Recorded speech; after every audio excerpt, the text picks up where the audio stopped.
So we're going to focus on this thing called the Indian Removal Act. Okay, so most of you hopefully have already read this section and know what I'm talking about. Now, when the settlers were expanding the United States, and they were, and it was happening at an alarming rate, right?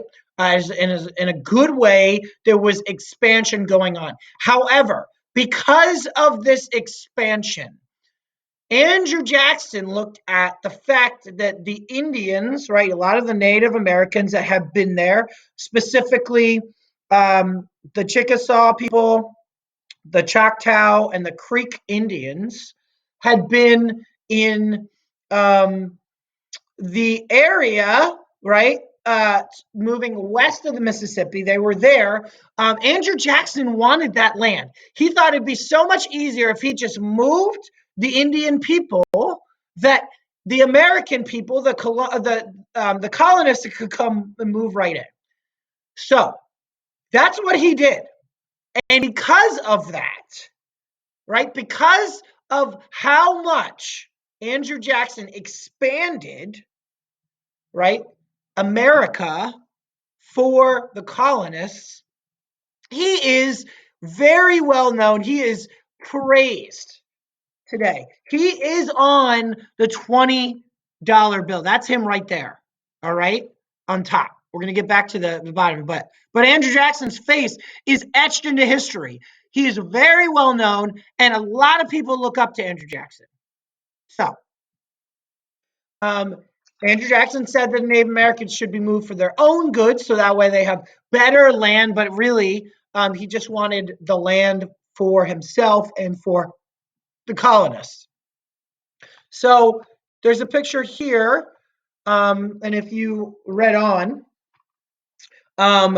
this was challenged by a Cherokee Indian chief that led this fight against this removal. And he went to the highest place in the land, the court, the Supreme Court, to fight this. He went to court, Justice John Marshall, who was in charge, and he said, this is unfair, right? John Ross was saying this is absolutely unfair to every single Indian.